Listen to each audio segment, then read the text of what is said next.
Bonjour à tous et à toutes, je suis Thomas Louis et bienvenue dans La Quille, le podcast où on parle de culture avec ceux et celles qui la font.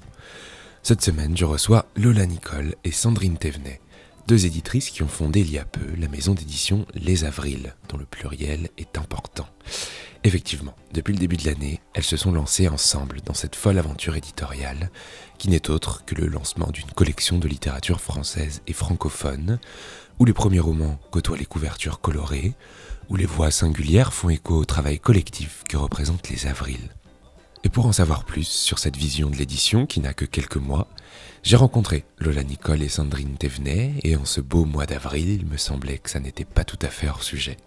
Et ensemble, on a parlé de la création de cette maison qui appartient au groupe Delcourt, de la création de la charte graphique de chaque livre, de la manière dont elle découvre, traite et travaille les manuscrits, ou encore de leur complémentarité, car à deux, plus rien ne semble impossible.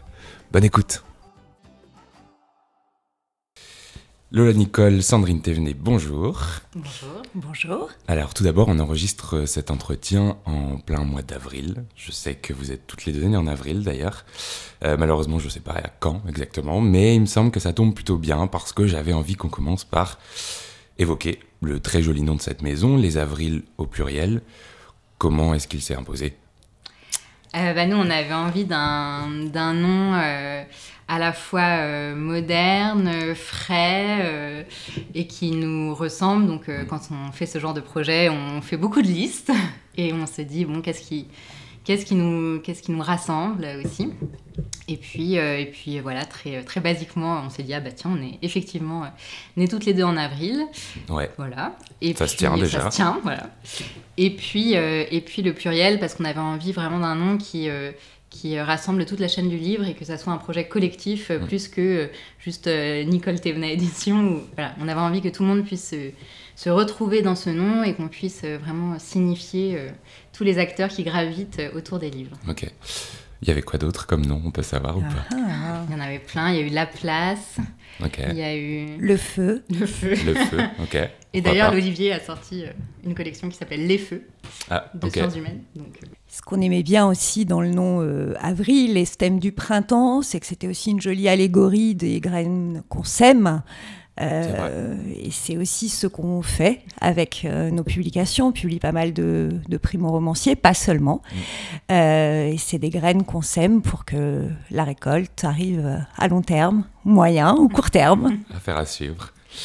Alors Les Avrils, c'est donc une nouvelle maison qui a été lancée en janvier 2021 et qui appartient au groupe Delcourt, donc les BD, qui a déjà la maison Marciali depuis 2019 qui fait de la narrative non-fiction et La Croisée qui fait de la littérature étrangère, et en gros vous venez compléter le tableau avec de la littérature française. Et j'ai une question à ce propos. Comment l'idée de créer cette maison de littérature française et francophone est venue en premier lieu ? D'un constat, d'un concours de circonstances, d'une envie ? Alors Lola et moi, on se connaît depuis longtemps. On se connaît depuis 2013. Moi, j'étais en poste dans une autre maison d'édition à l'époque. Et Lola y a fait son apprentissage.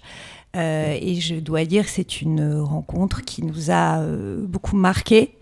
C'est rare de rencontrer son alter ego professionnellement, même si 20 ans d'âge nous séparent. Et on s'est toujours dit qu'on ferait quelque chose ensemble. Alors c'est passé par plein de projets. Oui, c'était pas une maison nécessairement. c'est vrai que c'est notre cœur de métier, donc je pense qu'on avait vraiment envie de ça. En revanche, on avait des empêchements matériels déjà, et donc c'est vrai que c'est passé par plein de projets. On a pensé à une revue, on a pensé à une agence. Enfin voilà, pendant toutes ces années, on a cessé d'être en lien et de discuter vraiment sur le fond, sur la forme, sur ce qu'on avait envie de défendre. Et quand on a su que Delcourt avait envie de diversifier encore son activité à la fois de littérature. Effectivement, il y avait déjà La Croisée et Marciali qui était chez Delcourt. Nous, on s'est dit, écrivons notre projet rêvé. Et ça s'est fait assez vite, en fait, parce que nous, ça faisait tellement longtemps qu'on avait maturé notre projet, notre désir, nos envies, notre philosophie globale, ce à quoi on croyait en termes de communication, de commercialisation, de modèle aussi. Ouais. On a écrit ce projet sans faire aucune concession, ce qui est quand même assez rare dans le monde professionnel. Et on l'a proposé à Guy Delcourt et Anne-France Hubot, la directrice générale. Et visiblement, ils ont accepté. Ça s'est plutôt bien passé. C'est vrai que ça a été très fluide avec eux. Est-ce qu'il y a des maisons qui vous ont inspiré? Je me posais cette question. Gros blanc. Non, des maisons en tant que telles, pas vraiment. Après, une certaine vision du métier d'éditeur. Oui. Oui, ça, assurément. Laquelle? Alors, les textes et les auteurs au centre de tout. Ça, c'est une chose qu'il est important de dire. Nous, sans le travail de création d'un auteur, son regard, son talent, on n'est que peu de choses. Même si ensuite, toute la chaîne du livre, on va chercher à la mobiliser. Ça fait vraiment partie de notre travail que de porter ces livres vers le public. Au départ de tout, il y a un texte. Et nous, ce qu'on aime dans les textes, on aime bien dire qu'on regarde 3 choses en découvrant un manuscrit. C'est d'abord un style, une voix, une écriture, ça ne s'invente pas. Quelqu'un qui a travaillé son écriture, qui a un ton singulier pour écrire. Une histoire, une ligne assez narrative. On aime bien qu'on nous embarque derrière un personnage, derrière une construction narrative, et un propos, un angle, quelque chose à dire. Moi, je pense que dans les maisons d'édition, on peut citer Zoé Édition, qui est suisse. Qui est suisse et qui est. Enfin, moi, je trouve que c'est une maison qui nous a quand même. En termes inspiré, ouais. Et Caroline Couteau, son éditrice, c'est quand même quelqu'un, je trouve, qui s'inscrit aussi dans cette démarche vraiment autour des auteurs, pour les auteurs, sans trop de fioritures autour. Ouais. Et c'est vrai que je confirme. J'admire pas mal. Tant mieux. Et après, toutes les maisons. Enfin, je pense qu'on est quand même inspiré par toutes les maisons de femmes, quoi, qui se sont montées dans les années 80-90. Sabine Vespizer, voilà, toutes ces femmes-là qui ont ouvert le chemin aussi à ce que d'autres femmes puissent travailler tranquillement après. Vous qui êtes 2, j'ai plusieurs questions à ce propos. Comment déjà est-ce que vous traitez les désaccords? Car j'imagine qu'ils ont été nombreux et qu'ils le seront encore, ça me semble assez normal, mais vous faites non de la tête. Pas tant que ça. En fait, trop chouette. Donc c'est trop chouette et Inch'Allah, on touche du bois, on ne sait pas ce qui va se passer. Donc, mais c'est vrai que, donc en fait, vraiment toutes les décisions se prennent à 2 dans cette collection. Enfin, il n'y a pas une chose qui est laissée au hasard. Enfin voilà, c'est vraiment le fruit de nos 2 esprits. C'est beaucoup de consensus, mais c'est vrai que pour l'instant, il y a déjà eu des désaccords. Enfin, oui, des regards différents, par exemple, sur des textes, et puis après, on en parle, et puis en fait, je pense qu'il y a tellement de confiance et de respect dans le regard de l'autre, que soit on se dit, je lui fais confiance, et donc, si elle est 100% convaincue, allons-y. Oui, il y a une espèce de compromis qui n'en est pas vraiment un, quoi. Exactement. Pas vraiment et si on se dit vraiment non, là on se le dit et le projet ne passe pas. Et voilà. Évidemment, ce qu'il faut savoir, c'est qu'on publie peu. On publie 10 livres par an. Et donc, c'est hyper important qu'au moment où on prend la décision de publier, on soit à 3000% derrière un texte et son auteur. Sinon, il ne se passera pas grand-chose. Donc, c'est vrai qu'on passe beaucoup de temps à dire non sur les projets qu'on reçoit. Après, dans l'échange... je dois dire qu'on se serait sans doute pas lancé dans cette aventure si on ne savait pas qu'ensemble, on a quand même un goût commun. On a suffisamment partagé nos lectures, nos enthousiasmes ou nos déceptions parfois, pour connaître les goûts de chacune et savoir qu'on regarde quand même vraiment dans la même direction. Et ensuite, je crois que c'est très important ce que Lola vient de dire sur le fait que...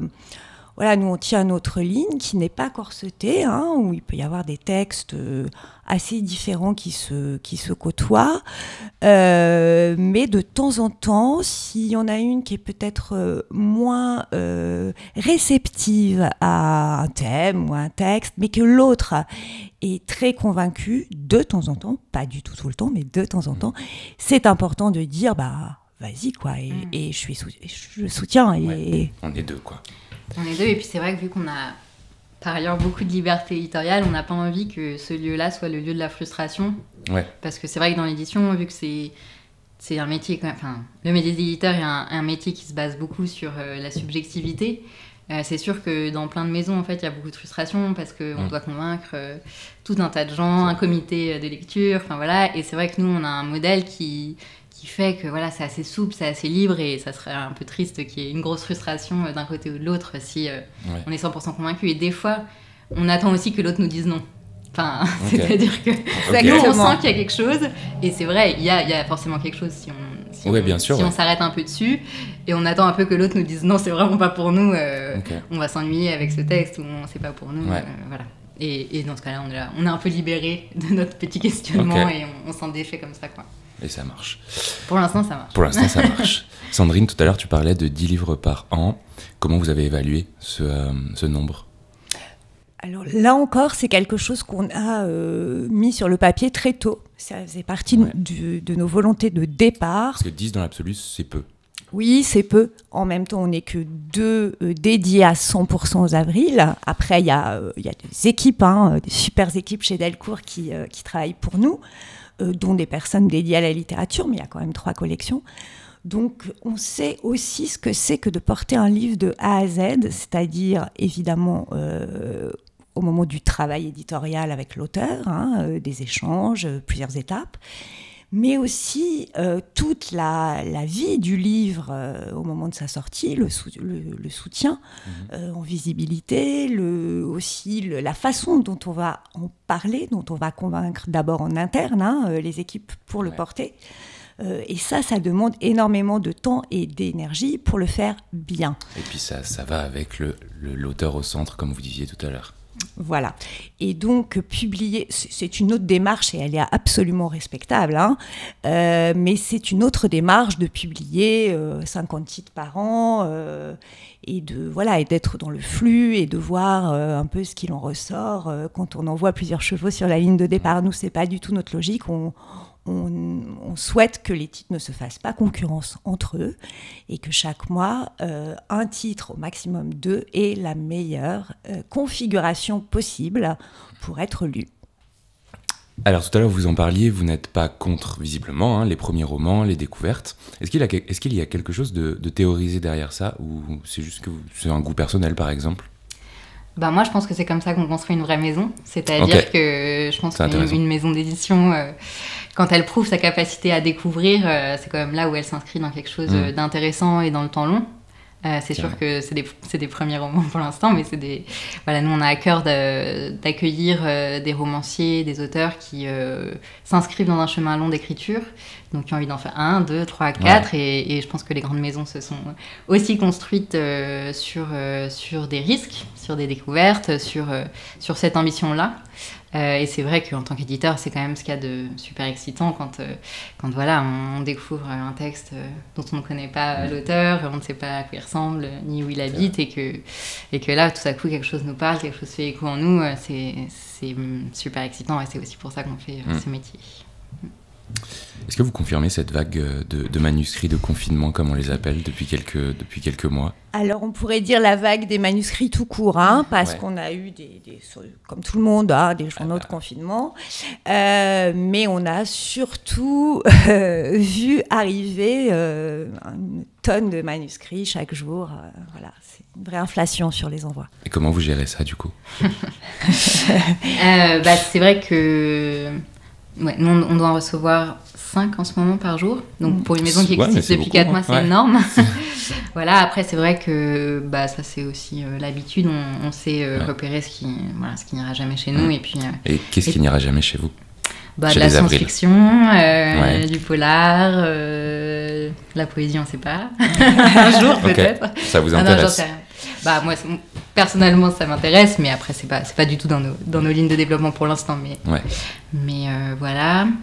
Et puis après, je pense qu'avec le temps, on sait aussi repérer les textes qui ont vocation pas à être publiés, et ceux ils ont tous vocation à être écrits, mais peut-être lus dans un cercle personnel et familial, ou dans un cercle plus large. Ça, on sait assez vite déceler quand même. Ce qui est plus chronophage, c'est sur ce qui reste. Donc, tout ce qui est potentiellement intéressant, et là, on fait comme on peut. Et là, on fait ce qu'on peut avec ce qu'on a, quoi. Exactement. Peut-être qu'on pourrait expliquer, pour ceux et celles qui en maîtrisent mal les contours, les tâches du métier d'éditrice. Qu'est-ce que c'est, être éditrice ? Alors, éditer, c'est choisir, d'abord. Déjà, ok. Partons là-dessus. Choisir en fonction de critères subjectif, un goût, une intuition, un regard évidemment personnel et nourri par son expérience et ses lectures. Donc ça, c'est la partie subjective. Mais il y a une partie objective, c'est-à-dire que publier, c'est pas simplement fabriquer un livre. C'est à un moment se dire, au bout de la chaîne qui dure 6 mois, 1 an, au bout de la chaîne, il y a des lecteurs. J'ai envie que tout le monde ouvre ce livre, parce que ce livre nous permet plein de choses. D'être un autre, de se divertir, de voyager, d'apprendre, de réfléchir, de s'émouvoir, de ressentir, de comprendre. Voilà, donc c'est ce double regard, je dirais d'abord, choisir. Et ensuite, c'est accompagner, c'est-à-dire de déceler ce texte qu'on a aimé à l'état de manuscrit. Il y a encore une petite gangue qui le protège, et peut-être notre regard professionnel va, dans la discussion avec l'auteur, dans l'échange, en lui suggérant des choses, va lui faire passer ce petit cap du manuscrit au livre publié. Peut-être en tirant un personnage, un fil, en modifiant une fin. Ça peut être d'infimes choses, ça peut être plus conséquent. Et ça, ce travail d'accompagnement sur le texte, étape par étape, c'est aussi au cœur de notre métier. Et puis, tu peux compléter avec la suite. Ouais, c'est sûr qu'après, on ne s'arrête pas au moment où, surtout nous qui dirigeons cette petite maison, on ne s'arrête pas au moment où le livre est imprimé. C'est sûr qu'il y a toute la phase de communication et de commercialisation qui est tout aussi importante et essentielle. Et plus le marché est dur, plus le marché est tendu, plus on a besoin d'inventivité et de ressources pour faire émerger les auteurs qu'on défend. Donc ça, c'est sûr que c'est une grosse partie aussi. Donc effectivement, construire un discours commercial, on n'en parle pas forcément beaucoup parce que c'est pas forcément l'aspect le plus sexy et romantique de notre métier. Mais en tout cas, c'est sûr que construire un discours commercial, c'est quand on a un texte, on peut en parler de tout un tas de façons différentes. Qu'est-ce qui va être saillant, qu'est-ce qui va parler aux libraires, qu'est-ce qui va parler aux journalistes, comment on va le positionner aussi par rapport à quel auteur. Enfin voilà, toute cette construction-là est vraiment très importante. Et puis après, comment on va communiquer, quelle image on va donner, quel vernis on va donner à ce livre. Voilà. Et puis, pour compléter aussi ce qu'a dit Sandrine, plus par rapport à notre expérience, c'est sûr que nous, on arrivait avec une page blanche, donc il a fallu non seulement choisir les textes et les auteurs, mais il a fallu tout choisir dans cette maison. Donc, toute la charte graphique, on a parlé du nom déjà, mais en fait, ça fait 2 ans qu'on ne fait que des choix. Et c'est vrai que Et on peut se tromper. Et on peut se tromper. Et c'est ça. À partir du moment où il y a est-ce qu'on peut se tromper quand on est éditrice? La réponse est probablement oui. Évidemment. Alors, se tromper, ça veut dire peut-être à un moment ne pas être suffisamment clair et direct dans ce qu'on veut véhiculer. Mais si vous faites allusion, par exemple, à laisser passer un succès, ça c'est quelque chose... Oui, pourquoi pas, oui. J'avais pas pensé à ça, mais oui. Nous, on aime bien répondre, Lola et moi, à cette question en disant il ne faut pas regretter les textes qu'on a refusés. Parce qu'il faut aussi savoir qu'un texte qui marche quelque part n'aurait pas forcément marché sous une autre couverture. Et je crois que c'est l'autre face de la pièce de monnaie du choix. Évidemment, il y a des choses qu'on ne publie pas et il ne faut pas les regretter. Ouais. Et après, vraiment je pense qu'on ne se trompe jamais en publiant un texte, parce qu'en fait, si un texte nous a plu à un moment donné, ou même si on n'arrive pas, parce que ça arrive, on perd plus qu'on ne gagne dans ce métier. Ouais. Mais même si le texte n'a pas forcément trouvé son public, ou que c'est pas pour cette fois, mais ce sera pour le prochain, je pense que c'est idiot de regretter un texte qu'on a choisi, parce que si on a choisi, c'est qu'à un moment il nous a touché, un moment il nous a plu, un moment... donc je trouve qu'il n'y a jamais de regret là-dessus. Et puis après, bien sûr, vraiment les choix plus stratégiques, graphiques... je pense qu'on peut se tromper et que justement c'est ça qui est super dans ce métier, c'est que c'est aussi un métier empirique. Moi j'ai fait une formation d'édition, mais en fait c'est juste quand on a les mains dans le cambouis qu'on peut se dire là tu vois on a fait ça n'a pas marché, du coup pour le prochain tu vois il faudra plus faire ça. Et ça c'est vraiment super, parce que je trouve que c'est un métier où on ne cesse d'apprendre toujours. Ouais. Et peut-être pour conclure, moi ce que je dirais, c'est que se tromper, c'est pas très grave, mais ne pas réfléchir, ça, ce serait grave. très bonne conclusion. Alors justement, tu en parlais tout à l'heure, Lola. Comment a été imaginée la charte graphique de cette maison qui a été réalisée par Atelier 25, si je dis pas de bêtises, parce que c'est important de le citer. Notamment les couvertures des livres. Donc pour vous qui nous écoutez, je vous invite à aller regarder si vous avez l'occasion. Mais pour faire bref, les couvertures se découpent en 2 couleurs assez nettes. Donc pour l'instant, il y a blanc ou blanc cassé. Et une autre couleur plus franche, disons. Et en haut, on retrouve le titre du livre et sur la partie basse, le nom de l'auteur ou de l'autrice. Comment ça a été pensé, tout ça ? Ça a été le gros questionnement du tout début. Après, le nom, on l'a eu assez rapidement. C'est d'ailleurs la première chose qu'on a eu vraiment sûre. Et donc après, c'est sûr que la mode était plutôt à la fois à la photo plein pot, vraiment à fond perdu, et puis à l'illustration qui vient de plus en plus dans les chartes aujourd'hui. Et c'est vrai que nous, la photo, on pouvait plus, le côté photo d'agence où il y a parfois même des livres qui ont la même photo. C'est vrai que c'est toujours un peu nous, ça nous frustrait. Vous en vouliez pas, ça nous frustrait un peu. Les auteurs sont rarement très heureux aussi de ces photos. C'est toujours des gros débats en interne. On a 25 versions pour trouver un compromis entre ce que l'auteur a en tête, parce qu'il a toujours une idée précise qui est pas forcément qui est rarement d'ailleurs la meilleure, parce qu'ils n'ont pas, justement, c'est normal, cette vision commerciale qui est en fait la porte d'entrée vraiment du livre et donc de l'acte d'achat. Donc voilà, donc ça c'était des choses, et puis on n'avait pas envie de faire l'illustration parce qu'on arrivait chez Delcourt, et c'est vrai que tout le monde nous attendait un peu au tournant sur ça, et que nous on n'aime pas répondre aux attentes. On est les avrils. On est les avrils, quoi. Oui, je crois que c'était aussi important de marquer de façon très nette que cette collection a vocation à appuyer de la littérature française contemporaine. Et nous, on avait très envie de revisiter ce qu'on appelle la blanche, donc une couverture typo, très sobre, mais de la revisiter en lui donnant un petit coup de peps et un petit coup de jeune. Et du coup, nous, on adorait le travail d'Atelier 25. Ce sont 2 jeunes graphistes qui font notamment les couvertures de La Nuit au musée chez Stock. Ils ont fait aussi le festival à Marseille. Exactement, Au Les Beaux Jours. Et leur travail sur la typo et sur la couleur était justement complètement dans la ligne de ce que nous, on imaginait dans nos petites têtes. Les couleurs sont super, des couvertures. Donc, ce sont des couves avec des pantones très francs, des tons très directs, assez flashy, ou en tout cas des complémentarités de couleurs assez voyantes. Et à l'intérieur, des fausses gardes d'une 3e couleur, parce que l'intérieur, ça compte énormément. Et puis, cette petite idée super qui a dû germer dans ton cerveau, Lola, du dessin, d'un petit dessin qu'on trouve en 4e de couverture, qui est comme un petit emblème au trait assez naïf et qui est, mine de rien, une petite porte d'entrée graphique, un petit clin d'œil à un détail du livre, du roman, qu'on retrouve en petit dessin en 4e de couverture. Ça fait le sel, quoi. Exactement. Est-ce qu'il y a un livre, dans votre vie d'éditrice ou de votre vie de lectrice d'ailleurs, que vous auriez rêvé de publier, ou une auteure, un auteur?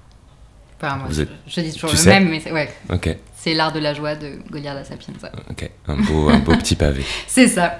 Oui, voilà, le côté super ample, labyrinthique. Je pense qu'à éditer, ça a dû être une aventure incroyable. C'est un livre qui est une aventure éditoriale, c'est incroyable.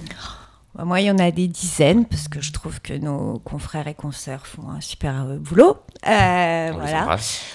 Je vais citer tout récemment paru Abigail Assor, Plus riche que le roi, premier roman chez Gallimard, formidable.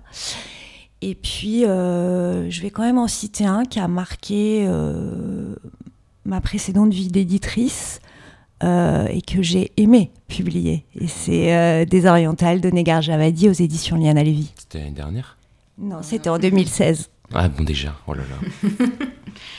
Quelle vision de l'édition, du livre vous avez aujourd'hui en 2021 ? Quel est l'état pour vous ? J'imagine que vous êtes optimiste puisque vous avez créé une maison. nous, on est toujours optimistes et tant qu'on arrivera à faire notre métier comme on le souhaite, je pense qu'on sera toujours optimiste. Après, sur l'état global de l'édition, on en parlait justement tout à l'heure, c'est un peu inquiétant quand même, ce côté concentration.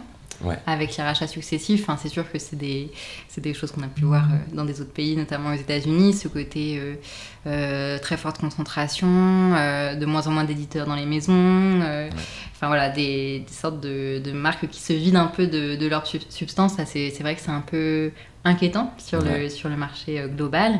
Après, on sent quand même que voilà, il y a de l'envie, il y a de la vitalité.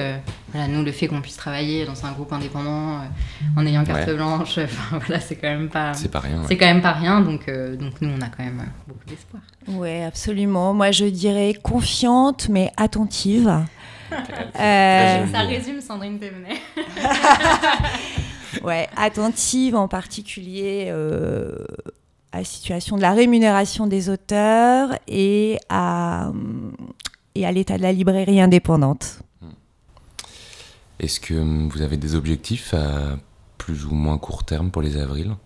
Vous me parlez de poésie, j'imagine que c'est pas un objectif vraiment, mais... Alors, on n'a pas des objectifs de... Enfin voilà, on essaye déjà de suivre cette ligne qui a 4 mois, tout juste. C'est comme un nouveau-né maison. On le maintient comme on peut. Il fait ses premiers pas et on l'accompagne tranquillement. Donc voilà, je pense qu'il faut... C'est déjà pas mal. On a vraiment... Là, on est heureuse du lancement. On figure sur plusieurs listes de beaux prix, notamment pour le livre de Martin Dumont, Tant qu'il reste des îles. Là, on vient de publier, de sortir la semaine dernière un livre qui s'appelle La famille. Qui a l'air super, je ne l'ai pas encore lu, mais j'allais justement en parler c'est vraiment, de ces nouveautés. C'est un gros enjeu pour nous. Donc en fait, là on est heureuse parce qu'on a l'impression qu'on construit des choses solides, avec les libraires notamment, où on sent qu'on les agrège petit à petit. Et vous êtes très présente en librairie, je trouve. Oui, que ça se construit. Et du coup, nous je pense qu'on aime bien quand c'est solide. Donc on y va step by step, mais avec vraiment cette volonté d'agréger de plus en plus. Et c'est vrai que je trouve qu'en 4 mois, on est contente, quoi. Ouais, carrément. Très bel accueil. La famille, on espère que ça va cartonner. On a justement, parlons-en. Super titre à venir en mai et on est déjà focus sur la rentrée sur 2022. Donc voilà, ça ne s'arrête jamais. Ouais. Donc nouveauté en ce moment, La famille de Suzanne Privat. Ouais. Qu'est-ce qu'on peut en dire? Vas-y. Allez. Non, en fait, c'est un projet qui nous tient vraiment très fort à cœur parce que ça fait des années que Sandrine rêve de ce livre. Donc c'est dingue, en fait, quand il y a un rêve qui se réalise aussi bien. Et pourquoi? Pourquoi? Parce que Sandrine vit dans le 20e arrondissement et que depuis plusieurs années, elle sentait bien qu'il se passait des choses un peu étranges avec de certaines personnes dans ce quartier. Et donc, elle savait sans trop savoir. Et puis, elle voulait savoir, quoi. Et donc voilà. Puis, on en a parlé beaucoup. Puis, il y a eu une émission de France Culture qui est venue un peu éclairer ce sujet. Et en fait, il se trouve qu'il y a effectivement une communauté religieuse dans le 20e arrondissement qui réunit 3000 personnes avec des pratiques assez folkloriques, religieuses ou non, mais en tout cas, c'est une communauté secrète, complètement endogame, où 8 familles ne se marient qu'entre elles depuis 200 ans. Donc c'est aussi toute une histoire de Paris que ça brasse, une histoire des religions. Enfin, c'est un sujet très, très, très, très complet et très complexe. Et donc voilà, et à partir de ce moment-là, Sandrine a réussi à trouver l'autrice idéale pour ce texte qui a su complètement s'emparer du sujet et le transformer, au-delà de tous nos rêves.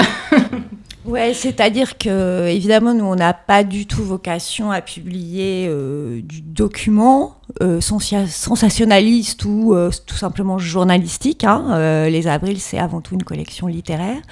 Donc là, on est sur un récit raconté au jeu, très incarné par Suzanne Privat, qui elle-même est journaliste scientifique, mais avant tout habitante de l'Est parisien, et qui, comme beaucoup de parents dans ce quartier, a eu l'occasion de voir ces bandes de gamins qui se disent tous cousins, qui traînent ensemble après l'école, qui ne se mélangent pas aux autres, qui ne partent pas en classe verte, qui ne vont pas aux anniversaires. Et Suzanne, elle avait à la fois la curiosité intellectuelle pour aller explorer des archives, aller comprendre l'histoire d'un jansénisme qui dévie vers une pratique sectaire au début du 19e. Voilà, elle avait cette curiosité-là, cette rigueur intellectuelle pour ne pas raconter n'importe quoi. Elle avait aussi cette volonté, dès le départ, de ne pas juger, de recouper ses informations et de ne raconter que ce dont elle était témoin sans jugement. Et surtout, une grande qualité d'écriture, un ton complètement à elle, pour se mettre à hauteur de la girl next door qui voit un truc de dingue se passer en bas de chez elle et avec toute sa fantaisie nous faire une fresque de 200 ans mais vue par ces super lunettes d'autrice très maline. Et c'est vrai qu'on a pensé un peu à Guy Delisle avec ce livre, dans le sens où lui, il arrive dans un pays et on suit vraiment pas à pas sa découverte du pays. Suzanne, c'est un peu la même chose. Elle part vraiment d'un constat de voisine. Et puis en fait, plus ça va, plus elle est complètement obsédée par le sujet et plus du coup elle va très loin. Et en fait, je viens d'y penser, on n'a jamais mis des mots dessus, mais je pense que le fait qu'elle soit journaliste scientifique, elle sait vulgariser aussi. Et elle a ce truc très généreux qui fait que elle va pouvoir faire passer, comme disait Sandrine, une histoire du jansénisme avec humour, avec finesse, pour qu'en fait tout le monde soit complètement captivé par ça, ce qui est quand même pas gagné à la base. C'est déjà le cas là. Donc, non, ça a l'air super. Elle nous a infusé. Voilà, donc on est très très confiante pour ce livre et très heureuse aussi, et on sent que ça accroche. Ça a vraiment l'air super. Dernière question que je pose à tous mes invités, à toutes mes invitées. Est-ce que vous avez plusieurs coups de cœur culturels à nous partager ? Alors, on va sortir un tout petit peu de la littérature, quoique. Et moi, je vais dire l'album de La Femme, Paradigme. Et moi, je vais être un peu corporate avec Delcourt. Ouais. Mais c'est l'adaptation des Damnés de la Commune sur Arte. Okay. Qui est en fait un documentaire qui reprend des gravures d'époque et qui les anime pour raconter l'histoire de la commune. Et on parlait de Suzanne Privat qui était vraiment à hauteur d'homme, et là c'est exactement ça, c'est-à-dire qu'on revit vraiment cette histoire qui est complètement dingue et en fait un peu méconnue je trouve en France de la commune, et on est vraiment dans les rues de Paris. Enfin voilà, là on est dans le 18e, on voit le Sacré-Cœur, et c'est vrai que voir vraiment les gravures d'époque avec les rues qui sont les mêmes et pas les mêmes, c'est vraiment complètement saisissant, et puis moi ça m'a bouleversée. Super, merci beaucoup. Merci. Et bien voilà, la quille, c'est terminé pour cette semaine. Si l'entretien vous a plu, n'hésitez pas à vous abonner au podcast, à mettre 5 étoiles si vous écoutez sur Apple Podcast par exemple. Et en attendant, on se retrouve la semaine prochaine avec une nouvelle invitée ou un nouvel invité pour parler culture. Merci beaucoup pour votre écoute et à la semaine prochaine.